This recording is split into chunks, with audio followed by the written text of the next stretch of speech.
I was mid-sentence, pitching a logo design to a client over Zoom, when a furry tornado launched itself onto my desk, scattering pins and knocking over my coffee mug. "Mrs. Larson, I assure you, the font choice screams sophistication," I said, plastering on a calm smile while wrestling a squirming hamster named Gizmo off my keyboard. My client's face froze in confusion. "Tom, is that a rodent?" she asked, squinting at her screen. "Just a temporary office assistant," I replied, trying to sound like this was normal for a 52-year-old graphic designer working from home. Inside, I was screaming, "Welcome to my life in Willow Grove, a suburban enclave where picket fences hid wild secrets." 2 months earlier, I was Tom Harper, a widower living a predictable life in a Chicago apartment, my biggest worry being whether my ancient laptop could handle Adobe Illustrator. Then my Aunt Margaret passed away, leaving me her paid-off house in Willow Grove, a postcard-perfect neighborhood in suburban Illinois. I thought I'd hit the jackpot, a quiet, mortgage-free life.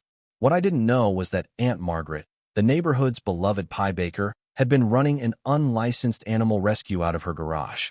My inheritance wasn't a house site, it was a menagerie. My new staff included Sergeant York, a 22-year-old cockatoo with a penchant for quoting warm movies; Gizmo, a hamster with a kleptomaniac streak; Daisy, a two-legged beagle whose boundless joy could melt the hardest heart; and the triad, 3 gray kittens who moved like a single, mischievous entity. I loved Aunt Margaret, but as I sat there, dodging Gizmo's attempts to steal my stylus, I was drowning. My freelance gigs were suffering, and the house reeked faintly of kibble. I wanted to honor her legacy, but I was one client complaint away from losing everything. The doorbell rang just as I finished placating Mrs. Larson with a promise of a revised logo by evening. I smoothed my rumpled flannel, opened the door, and met my nemesis, Evelyn Pritchard, the iron-fisted president of the Willow Grove Homeowners Association. She was in her early 60s, her navy blazer starched to perfection, clutching a clipboard like a battle axe. Her gray hair was pulled into a bun so tight it looked painful. "Good afternoon," she said, her voice clipped. "You must be Margaret's nephew, Thomas. I'm Evelyn, HOA president." Her smile was a thin, predatory line. "We need to discuss your situation." She launched into a litany of violations. My grass was a quarter-inch too long, my mailbox was unacceptably faded, and my garbage cans were visible from the curb. I stared, waiting for a punchline that never came. "This is your verbal warning," she said, scribbling on her clipboard.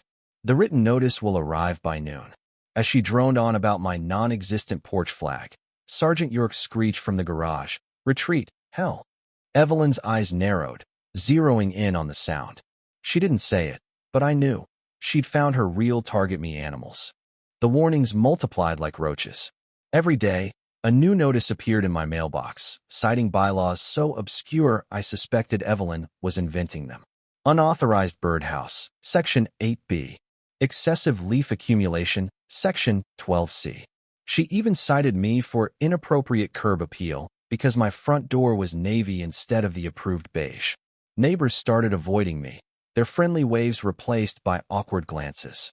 Evelyn was waging a smear campaign, whispering to anyone who'd listen that I was running a filthy petting zoo that tanked property values.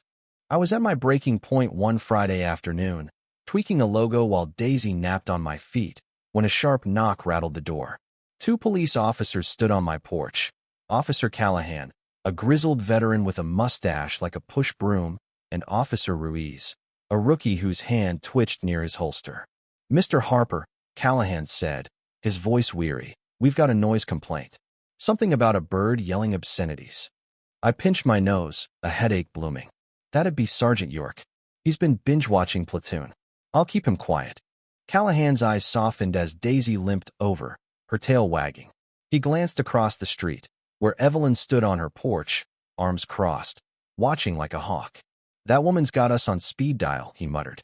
"Keep your animals in check, or she'll make your life hell." His warning hit hard. Evelyn wasn't just annoying, she was dangerous. I needed to legitimize the rescue, fast. That weekend, as I shoveled cereal into my mouth, a knock came at the back door. It was Clara Thompson, my next-door neighbor, a retired librarian in her late 60s with a warm smile and a no-nonsense vibe. She carried a tray of lasagna. Saw the cops, she said, stepping into my chaotic kitchen. Evelyn's at it again. Don't worry, Tom. Margaret dealt with her for years. We'll get through this. As she tidied my counter, Ethan, a 30-something yoga instructor from across the street, wandered in, smelling faintly of sage. Bad energy from Evelyn's place, he said, eyeing the triad kittens tumbling across the floor. I can fix your sprinklers, though, and maybe vibe with these cats. We formed an unlikely alliance. Clara, the planner, Ethan, the mystic, and me, the overwhelmed inheritor. Clara laid out the steps: get a kennel license, build code-compliant enclosures, and find a legal way to neutralize Evelyn. Ethan suggested cosmic retaliation via wind chimes. For the first time, I felt hope. Finding a contractor was a nightmare. The first, Quick Rick, arrived in a van held together by duct tape, quoting $12,000 on a napkin. Gizmo stole his sunglasses, and Rick left in a huff. The second, Mighty Mike, proposed a doggy spa with a hamster water slide for the price of a luxury SUV. I was ready to give Daisy a hammer and let her build it herself. Evelyn upped the ante with a flyer slipped into every mailbox. Concerned about unsafe animal hoarding? Unlicensed kennels threaten our community's health and property values. She didn't name me, but she didn't need to. Ethan overheard her telling neighbors I was breeding mutant raccoons and that Daisy carried a rare disease. The cashier at the local grocery store started eyeing my dog food purchases like I was a bioterrorist. I was a pariah, and Evelyn was loving it. The knockout blow came on a scorching Thursday. I'd just sent off a logo and was feeling a flicker of optimism when I stepped into the backyard. My heart stopped. A massive yellow boot lock, like the kind used on delinquent cars, was clamped onto the garage doors, secured with a steel chain. A note in Evelyn's meticulous handwriting was taped to it. Notice of violation. This structure is sealed by order of the Willow Grove HOA, pending investigation into illegal kennel operations. Access forbidden. $500 daily fine for tampering. Sincerely, Evelyn Pritchard, President. Inside, Daisy whined, Sergeant York squawked, "We're doomed." And the triad mewled in distress. It was 92 degrees, and the garage was a metal oven. Panic clawed at me. I yanked at the lock, but it was unyielding. I screamed Evelyn's name, spotting a curtain twitch in her window. She was watching, savoring her victory. Rage replaced fear. This wasn't about bylaws, this was cruelty. I called 911, my voice shaking. My neighbor locked my animals in a garage. They'll die in this heat. The dispatcher sighed. Sir, an HOA dispute isn't an emergency. It's not a dispute. I shouted. It's a hostage crisis. She promised a car, when available, and hung up. I dialed Clara, then ransacked my shed for tools, emerging with a rusty crowbar. I swung at the chain, sparks flying, but no progress. The animals' cries grew desperate. Clara burst through the gate, Ethan trailing behind, his usual haze replaced by focus. A police cruiser pulled up, and officers Callahan and Ruiz stepped out, looking like they'd rather be anywhere else. Evelyn sauntered over, clipboard in hand, iced tea in the other. Officers, this illegal kennel threatens our community, she said, her tone dripping with fake concern. I waved the crowbar. She locked my animals in a death trap. That's not a bylaw, it's a crime. Callahan sighed, eyeing the lock. Ma'am, you can't seal someone's property like this, especially with animals inside. Evelyn bristled. As HOA president, I'm protecting our neighborhood from this health hazard. The argument escalated, Ruiz Googling animal cruelty laws, Clara holding me back from charging Evelyn. Ethan muttered, her aura's pure venom. Then, like a scene from a movie, Mrs. Beatrice Langston, an 80-year-old widow from down the street, walked in. Her floral dress and straw hat screamed, gentle gardener, but her eyes were steel. The yard fell silent. Beatrice smiled at Callahan.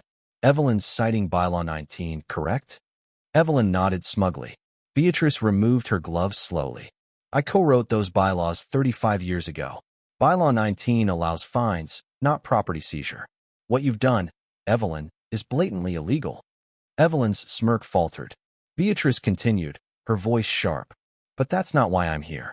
I noticed your poodle, Duchess Sparkle, this morning. Such a spirited dog. I checked the county pet registry public record. You know, no record of Duchess, and no rabies vaccination on file. Evelyn went pale. Beatrice pulled out her phone. Locking animals in a hot garage is a misdemeanor, but an unvaccinated dog? That's a public health violation. Serious business. She dialed the ASPCA's Humane Law Enforcement, putting the call on speaker. I'm reporting animal cruelty at 412 Willow Lane, where animals are locked in a sealed garage, and an unvaccinated dog at 414 Willow Lane, violating City Ordinance 23-7. Evelyn stammered. This is an invasion of privacy. Callahan stepped back, sensing the storm. For minutes later, an ASPCA van rolled up, its presence commanding. 2 officers, one a seasoned man with a steady gaze, the other a sharp-eyed woman, stepped out. I pointed at the garage. She locked them in an hour ago. Then at Evelyn. Her dog's unregistered. The man snapped the chain with bolt cutters, and Daisy bounded out, panting but alive. The woman, Officer Hayes, turned to Evelyn. Ma'am, show me your dog's vaccination records. Evelyn floundered. They're at the vet. It's closed. Hayes didn't blink. Vet's name and number? Evelyn froze, and a yapping poodle shot out her front door, nipping at Hayes' boots. The male officer gently crated Duchess, her confused eyes locking on Evelyn. It was justice, pure and sweet. Evelyn sobbed as the van drove off. Callahan approached. Evelyn Pritchard, you're facing a misdemeanor for animal confinement. Come with us. An hour later, the chaos subsided. Evelyn was gone, hauled off in Callahan's cruiser. Neighbors gathered, their suspicion replaced by admiration. Clara hugged me, Ethan fist-bumped me, and Beatrice winked from her porch. A truck pulled up, and out stepped Mike Bear Sullivan, a burly contractor with a warm grin. Clara sent me, he said. Heard you took down Evelyn. I'm in. Let's fix this Garage Hero discount. Over the next month, Bear's crew transformed the garage into the Margaret Harper Animal Haven. They added ventilation, sturdy enclosures, and a kitten playroom gizmo, claimed instantly. Neighbors donated food and blankets, volunteering to walk dogs and cuddle cats. I designed a website and adoption sort. The HOA impeached Evelyn, fining her heavily. She got Duchess back after a costly quarantine and vaccinations, but she was a ghost. Her reign ended. Ethan, improbably, became HOA president, declaring a vibe reset. One quiet afternoon, I sat in the bustling haven, Daisy at my feet, a triad kitten purring on my lap. The mailman handed me an HOA envelope. My heart skipped, but I opened it to find Ethan's scrawl. Tom, your awesomeness violates our chill quota. Remedy, keep rocking it, and bring your lasagna to the block party. Peace, Ethan. Sergeant Yerk squawked. Victory. I looked around at the furry chaos Aunt Margaret left me. It wasn't a burden, it was purpose. I was home. What do you think? Was Evelyn's punishment fair, or did the neighborhood go too far? Have you faced injustice or cruelty in your community? Share your thoughts in the comments below. I'd love to hear your perspective on standing up to bullies and fighting for what's right.